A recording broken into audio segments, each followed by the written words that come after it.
Hello friends, स्वागत है आप सभी का सी बिब्लिकल आर्ट्स क्लासेस में। दोस्तों, पिछली वीडियो में हम लोगों ने भूगोल के पहले अध्याय का अति लघुत्तरीय प्रश्न कवर कर रहे थे। यहाँ तक हम लोग कवर कर चुके थे कि मानव भूगोल को परिभाषित कीजिए, ये कवर कर चुके थे। और जो है दूसरा जो प्रश्न था ये मानव भूगोल के उपक्षेत्र, इसके बारे में हम लोग अध्ययन कर चुके थे। आज तीसरा प्रश्न यहाँ पे कवर करने वाले हैं। यहाँ पे ये पूरा आज क्लियर हो जाएगा, पहला अध्याय अति लघुत्तरीय प्रश्न का। चलिए प्रश्न देखते हैं। प्रश्न है, निश्चयवाद या नियतिवाद से आप क्या समझते हैं? इसी क्वेश्चन को अथवा करके पूछ सकता है, पर्यावरणीय निश्चयवाद से आप क्या समझते हैं। तो इस प्रकार से दोस्तों अगर प्रश्न आएगा आपके एग्ज़ाम में तो इसे कैसे लिखेंगे, आइए समझने की कोशिश करते हैं।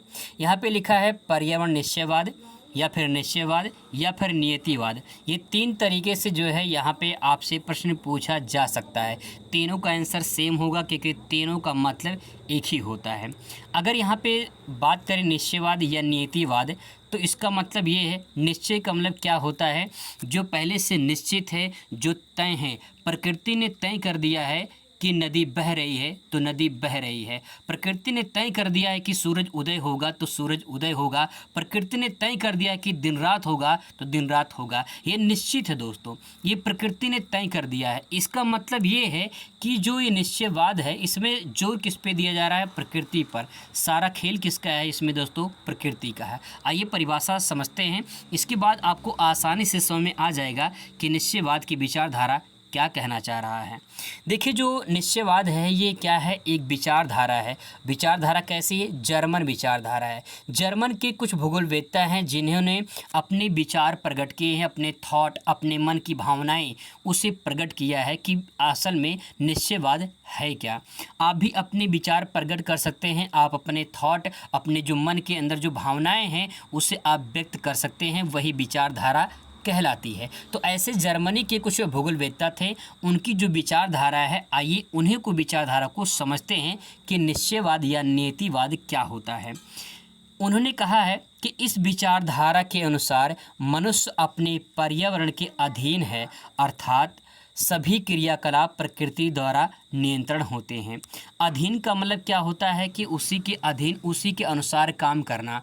जैसे अगर मानव ये है, ठीक है, तो मानव ये है, अगर प्रकृति चाह रही है, जैसे प्रकृति चाहेगी मानव वैसा ही काम करेगा। मानव को कहेगा प्रकृति कि प्रकृति अगर चाह ले तो मानव कहीं न कहीं कुछ न कुछ ऐसा मोमेंट क्रिएट कर देगा प्रकृति की मानव चाह कर भी नहीं कर सकता है। जैसे मान लो नदी में अगर भयानक बाढ़ आ जाए तो मानव चाह कर भी उस बाढ़ को कंट्रोल नहीं कर सकता है। लेकिन कभी कभी होता है कि नदी पर मानव जो डैम बना देता है, बांध बना देता है, कंट्रोल कर लेता है। लेकिन अगर उसी नदी में बाढ़ आ जाए तो हो सकता है कि मानव उसे कंट्रोल ना कर पाए।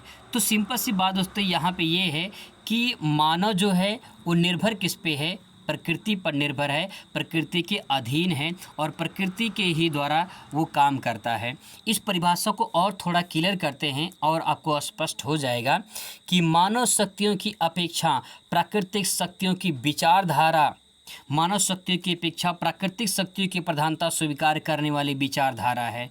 दो लाइन कहा गया दोस्तों। पहला पॉइंट इसमें कहा गया जो मानव शक्तियाँ हैं उस मानव शक्तियों की अपेक्षा की गई कि मानो इसको दरकिनार कर दिया गया है, और किसकी अपेक्षा की गई है? प्राकृतिक शक्तियों की प्रधानता स्वीकार करने वाली जो विचारधारा है। मतलब जो कुछ भी है इसमें प्राकृतिक शक्तियों की ही प्रधानता रहेगी, मानव शक्ति को कोई प्रधानता नहीं रहेगी। इस विचारधारा के अनुसार मानव प्रकृति का दास है और पर्यावरण सर्वशक्तिमान है। यही दोस्तों इसमें कहा गया है। बस आपको इसमें एक लाइन में समझना है कि जो मानव है वो प्रकृति का क्या है?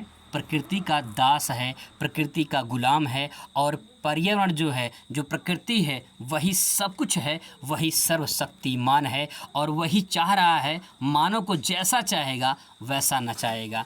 यही परिभाषा इस विचारधारा में कही गई है। तो दोस्तों यहाँ पे सिंपल वर्ड में समझ सकते हैं कि जो जर्मन विचारधारा के लोग थे वो कहते हैं कि प्रकृति सर्वशक्तिमान है और मानव उसका दास है। यही इसमें बात कहा गया है। आइए समझते हैं संभववाद क्या होता है। संभववाद में यहाँ पे मानव कुछ हद तक कुछ संभव कर देता है और ये दिखा देता है कि प्रकृति सर्वशक्तिमान नहीं है। दोस्तों अगर बात करें ये विचारधारा की तो ये फ्रांसीसी विचारधारा है। देखिए वो जो परिभाषा थी निश्चयवाद की वो जर्मन विचारधारा थी, जर्मनी के लोगों ने अपनी विचारधाराएं प्रकट किया था। इसमें जो है ये फ्रांसीसी विचारधारा, ये फ्रांस के लोगों ने अपनी विचारधाराएं प्रकट की हैं कि संभववाद, संभववाद मानव ने कुछ संभव कर दिखाया है तभी इसकी बात कही जा रही है। इसमें कहा है कि प्राकृतिक शक्तियों की अपेक्षा मानव शक्ति की प्रधानता स्वीकार करने वाली विचारधारा है। अब इसमें जो प्राकृतिक शक्तियाँ हैं इसको दरकिनार करके मानव शक्तियों की प्रधानता स्वीकार की गई है। सिंपल सी बात है, एक नदी ऐसे बह रही है तो ये क्या है, ये कहीं न कहीं प्राकृतिक शक्ति है जो नदी बह रही है। ये नदी क्या है, नदी बह रही है। लेकिन मानव ने क्या किया है, मानव ने इससे हस्तक्षेप किया है और मानव ने डैम बनाकर, इस पे बांध बनाकर इस नदी की बहती नदी हुई पानी को रोक दिया है। तो कहीं न कहीं मानव ने संभव बनाया है कि नहीं बनाया है, मानव ने कुछ करके दिखाया है कि नहीं दिखाया है। तो सिंपल सी बात ये है कि जब मानव प्राकृतिक शक्तियों की अपेक्षा मानव शक्तियों की प्रधानता जो स्वीकार करने वाली विचारधारा आ जाए तो उसे संभववाद कहा जाएगा। इस विचारधारा के अनुसार मानव अपना कल्याण स्वयं अपने कर्मों के द्वारा करता है। जो भी कार्य करता है उसी कल्याण, उसके द्वारा वो जो है मानव का कल्याण होता है। तो इस परिभाषा में सिंपल वर्ड में आप एक बात में समझ सकते हैं कि संभववाद में मानव ने कुछ संभव कर दिखाया है और मानव ने दिखा दिया है प्रकृति को कि हम किसी से कम नहीं है, I am the best in the world. तो दोस्तों यहाँ पे बात ध्यान में रखना है कि मानव शक्ति की अपेक्षा जो है इसमें अपेक्षा की गई है और सर्वशक्तिमान है कौन, मानव, और प्रकृति इसमें दास बन जाता है। यही संभववाद विचारधारा कहलाती है। इसके बाद दोस्तों एक विचारधारा और आती है, बहुत ही कमाल की विचारधारा ये होती है। और अगला प्रश्न रहेगा यहाँ पे कि नव निश्चयवाद से आप क्या समझते हैं, रुको और जाओ संकल्पना क्या है, समझाइए। इसी क्वेश्चन को इस तरह से पूछा जा सकता है। तो यहाँ पे लिखेंगे कि नव निश्चयवाद क्या है। अब देखिए यहाँ पे भी जो विचारधारा है इसमें कहा गया है, इसमें तो पहली बात तो यह है कि इसमें ना निश्चयवाद को माना गया है, ठीक है, इसमें तो ना तो निश्चयवाद को माना गया है और ना ही इसमें संभववाद को माना गया है, ना ही इसमें जो है संभववाद को माना गया है। संभववाद, इसमें ना तो निश्चयवाद को माना गया है ना तो संभववाद को माना गया है, बल्कि इन दोनों को दरकिनार करके जो है नव निश्चयवाद एक नई विचारधारा आती है और ये विचारधारा लाने वाले होते हैं ग्रिफिथ टेलर। आइए टेलर के बारे में जानते हैं कि कैसा वो कपड़ा सिलते हैं ताकि जो है देखने में लुक जो रहेगा वो बढ़िया रहेगा। मतलब ये है कि टेलर को समझते हैं कि किस प्रकार से टेलर अपना बात रखते हैं। तो यहाँ पर देखिए, नव निश्चयवाद को आधुनिक निश्चयवाद या वैज्ञानिक निश्चयवाद कहा जाता है।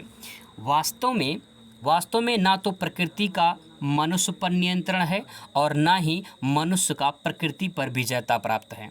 मतलब ये दोस्तों ये है कि ना तो प्रकृति मनुष्य को अपना गुलाम बना सकती है, ठीक है, और ना ही मनुष्य प्रकृति पर विजय प्राप्त कर सकता है, बल्कि क्या हो सकता है इन दोनों में एक संतुलन स्थापित किया जा सकता है। आइए थोड़ा सा और स्पष्ट करते हैं। यहाँ पे दोनों एक दूसरे की क्रियात्मक संबंध से स्पष्ट होते हैं। क्रियात्मक मतलब कि प्रकृति मानव पर निर्भर है और मानव प्रकृति पर निर्भर है। इन दोनों का ही संतुलन जो है यही नव निश्चयवाद कहलाएगा। आगे देख लीजिए, यहाँ पे कहा गया है ना तो प्रकृति पर विजय प्राप्त करना, ना ही प्रकृति की दासता स्वीकार करना, बल्कि प्रकृति के साथ सहयोग स्थापित करना ही नव निश्चयवाद कहलाता है। मतलब यह है कि हम ना तो प्रकृति को विजय प्राप्त कर सकते हैं, हम प्रकृति पर विजय प्राप्त नहीं कर सकते हैं, और ना ही हम प्रकृति को जो है प्रकृति का दास बन सकते हैं। हमें दास बने रहने की ज़रूरत नहीं है, हम गुलाम नहीं बन सकते हैं, लेकिन हाँ इतना हम कर सकते हैं कि प्राकृतिक पर जो है सहयोग स्थापित कर सकते हैं, प्रकृति के साथ तालमेल बना के चल सकते हैं। अब इसको स्पष्ट और करते हैं, थोड़ा सा और डिफाइन करते हैं, थोड़ा सा आपको और क्लियर हो जाएगा। ऑस्ट्रेलिया के महान भूगोलवेत्ता ग्रिफिथ टेलर ने 1920 में नव निश्चयवाद की विचारधारा प्रस्तुत की थी। टेलर ने नव निश्चयवाद को रुको और जाओ संकल्पना नाम दिया है। अब यहाँ से एक क्वेश्चन बहुविकल्पी में पूछ लेता है कि रुको और जाओ संकल्पना किसने दिया है, तो ये टेलर ने दिया है, रुको और जाओ। रुको भैया, पहले रुको फिर इसके बाद जाना, ठीक है। तो टेलर की ये विचारधारा है।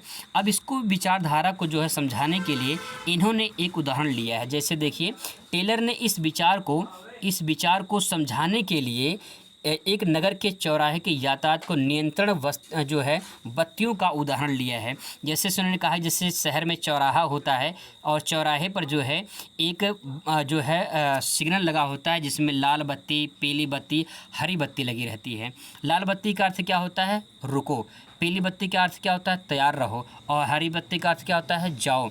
जिस प्रकार से हम इनका सिग्नल का पालन करते हैं और अच्छे तरीके से हम इसमें सफल होते हैं कि कोई खतरा, कोई एक्सीडेंट नहीं होता है, उसी प्रकार से पहले हमें पर्यावरण को लाल बत्ती यानी जैसे खतरा का निशान दिखाई दे, जैसे लगे कि पर्यावरण खतरे में है, हमें रुक जाना है, हमें थोड़ी देर के लिए रुकना है, समझना है पहले कि प्रकृति में संसाधन कितनी मात्रा में है, फिर इसके बाद उसको उपयोग करने के लिए तैयार रहना है। फिर इसके बाद जब पीली बत्ती जल जाए तो हमें उपयोग करने के लिए तैयार हो जाना है और इसके बाद जब हरी बत्ती का सिग्नल मिल जाए तो हमें उसको इस प्रकार से तैयार करना है, मतलब कि उपयोग करना है ताकि हमारी आवश्यकताएं पूर्ति हो जाएं।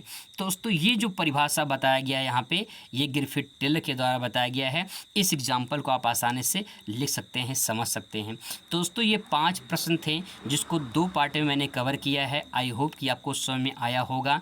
अगर कोई दिक्कत परेशानी होती है तो आप कमेंट कर सकते हैं। अगर आप इसको नोट्स आपको PDF के रूप में चाहिए तो आप टेलीग्राम पे ज्वाइन हो सकते हैं। टेलीग्राम का लिंक मैं दे दूँगा डिस्क्रिप्शन में, वहाँ से आप ज्वाइन हो सकते हैं। टेलीग्राम चैनल का नाम है CB बेकर आर्ट्स क्लासेस, आप सर्च भी कर सकते हैं, आपको मिल जाएगा। वहाँ पे मैं नोट्स वहाँ पे सेंड कर दूँगा, आप वहाँ से इसे डाउनलोड करके आसानी से तैयारी कर सकते हैं। मिलते हैं नेक्स्ट वीडियो में। Thanks for watching.